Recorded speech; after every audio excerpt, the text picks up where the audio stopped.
ho aminareo zanaky ny fiavaozana, ho aminareo taranaky ny fiombonana, ho aminareo ny havana ny fahasoavana sy ny fiadanana avy amin'Andriamanitra ra Isy Jesosy Kristy tompony. Amen. Ny ten'Andriamanitra akatsika afatra riavana araka ny efa voalaza teo dia hitantsika ao amin'ny filazantsara araka ny Jaona. Jaona toko fa 19 ny andininy 19 ka hatramin'ny 20.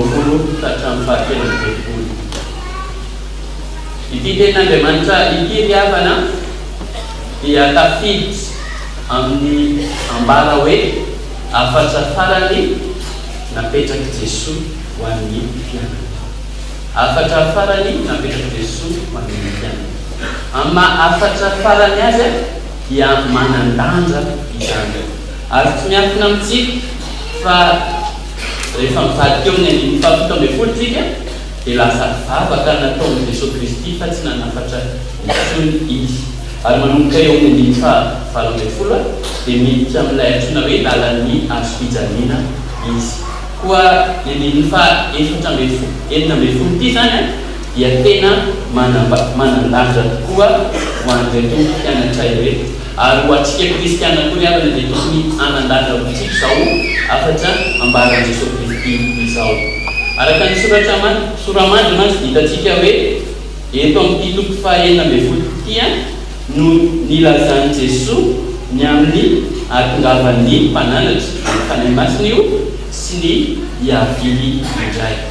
Izany hoe eto zany Jesosy no manambara hoe mbola hiverina amboninahitra aho. Ka hitantsika tsara eo amin'ny andininy fa 19 amin'ity Jaona fa 19 ity hoe vetivety foana dia tsy ahita intsony ianareo ary vetivety foana dia ahita ianareo. Izany hoe hifarana zany ilay fotoana ahitana Jesosy hita maso tonga olona fa anomboka amin'izay izy ho ara-panahy amin'izay no ahitana anazy. Tapitra ilay tontolon'ny hita maso hoe io Jesosy Kristy tahaka azy tahaka anao fa hiakatra ho any an-danitra izy. Lasa ny fanahy masina amin'izay no manome ny asan'i Jesosy Kristy fa tsy izy tsony. Ka tsy ho hitan'ny masontsika hoe azo tapaina hoe ohatr'izao Jesosy Kristy fa ny finoana no atakarana izany. Ary izany ny havana no ho afatsy ho hivon'izao afatra izao androany hoe mba hatateraka ny fandresentsika ry havana dia militsika mila militra amin'ny tontolon'ny tsy hita maso isika. Raha ny hita maso mantsy no zavatra ho hitantsika dia ilay fijaliana ihany ho hitantsika. Kanefa ao ambariky ny fijaliana rehefa manana fonontsy dia mahita fandresena. Koa androantsika dia hianatra mombany hoe ny fahataterahana izany hoe fandresena izany. Koa hatateraka ny famonjena dia voalohany indrindra mila mangataka isika. Ahoana hoe hataterahana ny famonjena? Mangataka isika. Hitantsika eo amin'ny andininy fa 19 zany manao hoe amin'ny antoko. Ary amin'izany andro zany dia angataka amin'ny anarako ianareo ary tsy milaza aminareo ao fa izao no mangataka amin'izay ho anareo. Rehefa tsy ohatrony ry havan'i Jesosy Kristy dia tsarory fa ny amin'ny fahatsika miresaka amin'ny Jesosy Kristy dia tsy inona fa ny ataka. Ary ny ataka dia tsy inona izany fa vavaka izany. Tsarovy tsara fa ny vavaka nampianaran'ny tompo dia azo antsoina koa hoe ataka nampianaran'ny tompo. Ka ny vavaka zany dia mila ataka izany. Koa raha te handresy zany tsika dia mila mivavaka sy fa tsy sanatria miresaka samitsika. Dia tsy miafina amintsika ny antsoina hoe vavaka fa fifandraisana amin'Andriamanitra izany hoe vavaka izany. Koa raha te ho mpandresy ianao dia mahasotombo resaka amin'Andriamanitra. Mangata amin'Andriamanitra fandresena. Fa izy mantsy miteny eo amin'ny 7 hoe mandraka ankehitriny dia tsy mbola mangataka na inona tamin'ny anaraka ianareo, mangata dia ahazo ianareo mba ho tanteraka. Io ry havana no anisan'ny toetra manahirana atsika malagasy.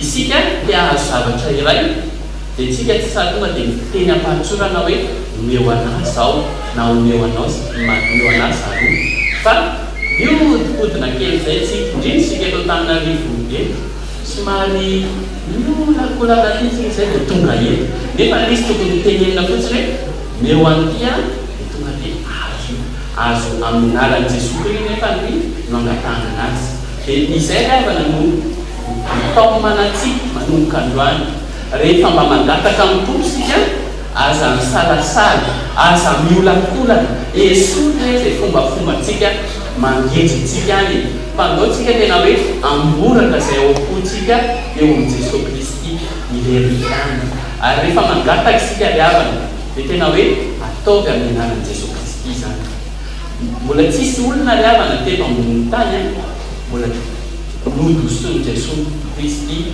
fanantenana zany Jesosy Kristy rehefa mamaly vavaka izy dia manatanteraka izany araka ny sitrapony tsarovy fa tiany manahirana antsika indraindray ambarantsika hoe ny valim-bavaka dia misy telo na eny na hoe miandry kely na tsy dia tsika nefa no manao an'izay fanamariana izay kanefa ny Jesosy Kristy dia eny mandrakarivo omeny anao zay mahasoa anao fa itsika no mijery hoe ohatrany tsy mety anahy izany ohatrany miandry kely ony ohatrany tsy izy mihitsy isika riavana no manao an'izany fa izao riavana Jesosy Kristy dia mahalala zay mahasoa antsika koa ny angatahana amintsika rehefa mangataka amin'ny tompo rehefa mivavaka ianao dia ekeo aloha zay omeny anao fa mahasoa anao io amin'ny fotoana io izay tambaran'iray aman-dreny tanjona hoe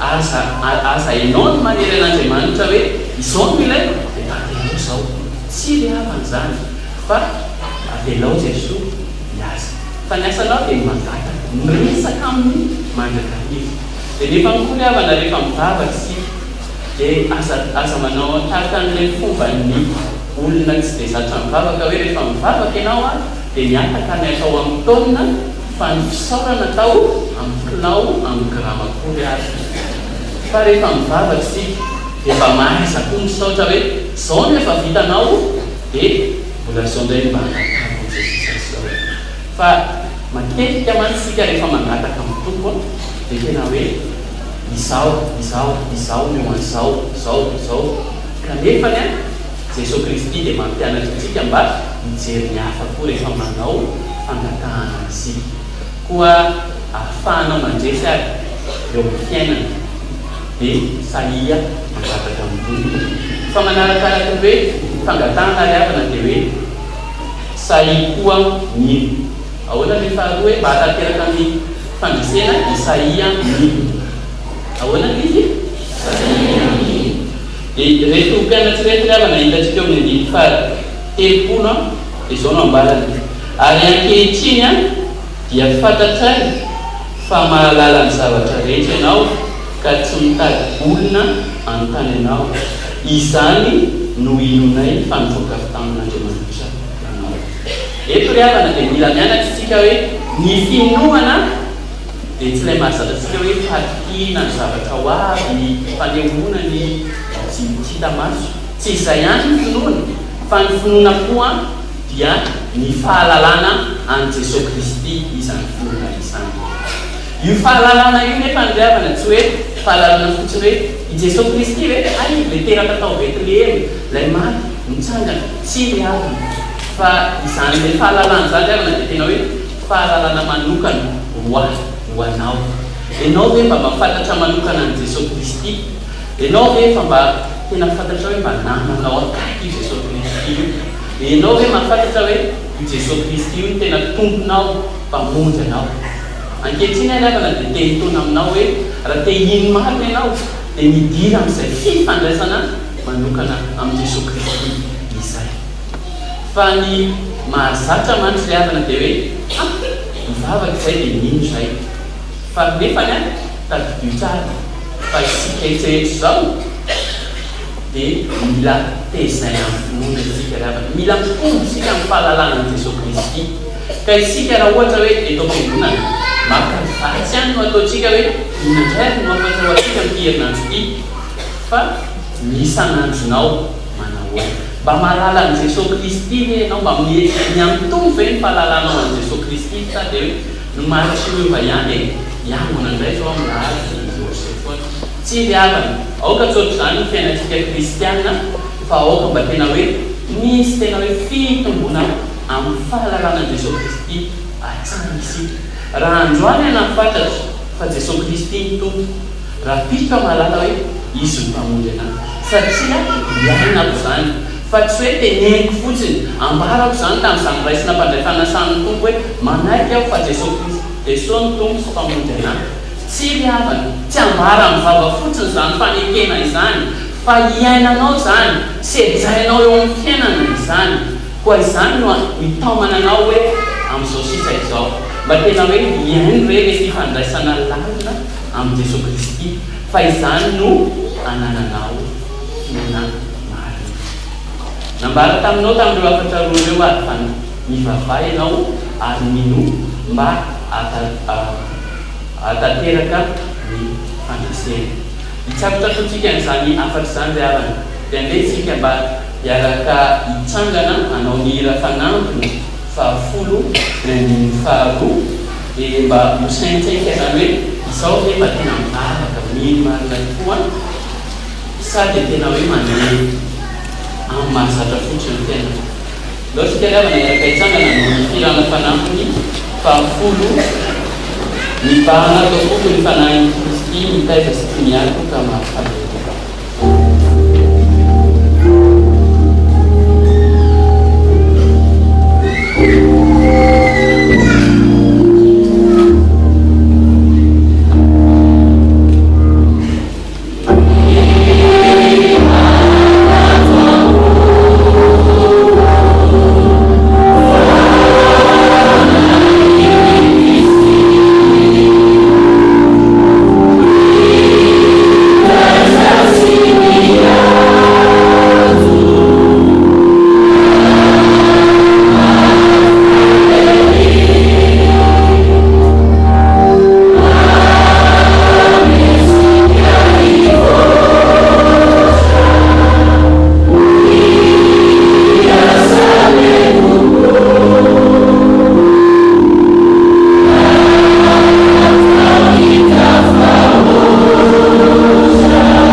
ataterana ny fandresena farany riavana dia tsiny izany fa ny fahatokinan' Jesosy Kristy izany hitatsika eo amin'ny fahatelo amin'ny telopolo izany andeha iarahantsika mamaky izany ny fahatelo amin'ny telopolo izany satria fantatsika kristianina tsara itenina Andriamanitra io jaona toko fahina amby volany ny fahatelo amin'ny telopolo amin'ny alalan'ny izany tena izany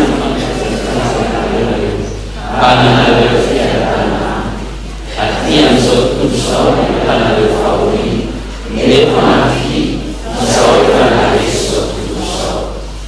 Amen. Ny fahatokisana an' Jesosy Kristy avana no andrasana antsika raha te hatateraka ny fandresena isika ambara eto amin'ny andiny fahatelo amin'ny telopolo tapany voalohany ty hoe tiany Jesosy Kristy isika voalohany aloha anana ny fiadanana. Izy tika riavana tsy mikatraka izany hoe fiadanana izany. Isika riavana raha tonga eto amin'ny tany fandalovana ety dia mba mitady an'izany fiadanana izany.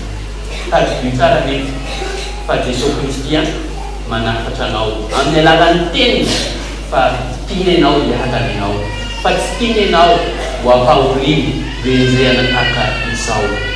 Ary tsarovy tsara fa izany fiadanana izany dia tsy izany fa fandiam-pahalemana izany, fitoniana izany eo amin'ny fiainanao. Koa anananao an'izany ary dia ataovy toetra ao am-ponao ao ny tenin'Andriamanitra. Ity tenin'Andriamanitra ity izy indrindra hoe aty amin'izao tontolo izao no ahitana fahoriana nefa maty izao ahitana izao. Raha nanomana izao tontolo izao aty izy hoe tsy mila zavaina intsony ity tenin'Andriamanitra fa mazava izany hoe izy tsika misy hoe aty amin'izao tontolo izao fa amin'izay Jesosy Kristy hoe fa naharesy. Fa somary mitaritsika kely avana ny tenin'Andriamanitra ity. Hijery an'ilay Genesis teo tsika nahitany tantaran'i Joseph. I Joseph ary avana na dia nahita fahoriana tahaka n'inona ary izy dia nanaiky izy, nandalova fotsiny izany satria fantany fa momba azy Andriamanitra. Ary izay koa riavana tiako ho ao anatin'ny saintsika manomboka izao hoe ninona fahoriana lalovany, ninona zavatra mandroka, ninona itsany dia avelao andatra any fa matikenao fa Jesosy momba anao, ilay Andriamanitra anao momba anao, izy miady anao fa ianao kosa dia aokanan'ilay anao. Ianao riavana, isika riavana rehefa tonga ny fahasarotana dia mikorotantsika hoe ahoana kanefa tonga efa milaza amintsika eto hoe manome anao ny fiadanana izy. Koa entanina azy rehefa tondro fahasarotana, rehefa tondro bolana, rehefa tondro fijaliana dia ho kalma fotsiny tsika fa Jesosy momba antsika amin'ny fiainantsika. Ary Jesosy eto efa miteny mazava nge ty tenin'Andriamanitra ity reto hoe na raha ohatra nao tsy mety ho kalma ianao dia izao fotsiny ary aveleny ty tenin'Andriamanitra ty aty amin'izao tontolo izao manino mety i Jesosy miteny izany. Jesosy ilay tsy mamitaka no miteninao an'izany. Koa inona izay ary mbola atahoranao amin'ny fiainanao. Koa ninona rehetra mitsanga eo fiainana dia matikenao fa Jesosy efa naharesy izao tontolo izao. Ary tsarovy tsara fa raha misy zavatra tena hoe atahorantsika olombelona dia ny fahafatesana izany.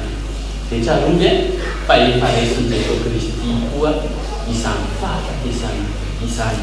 Ary mitsangana izy dia tahaka izany koa tsika rehefa mianatra dia hatsangana miaraka amintsika.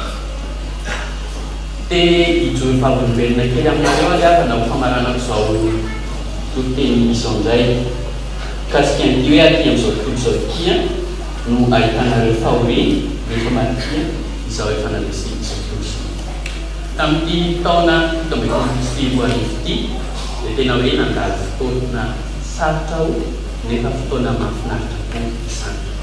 Tamin'ity taona ity dia tena hoe nandrongona amin'ny fiainako satria tamin'ity dia maty ny zandriko faravavy, dia maty koa ny tantinanay, dia maty koa ilay tontonay. Dia olona namako izay hoe ianao ty tena mahay andro mihitsy. Dia nefany ambadika izany ilay havana dia tamin'ity taona ity koa nefany no navitako ny fianarana pastery. Dia tamin'ity taona ity koa mety roso amin'ny fanambadiana izay raha sitrako ny koa.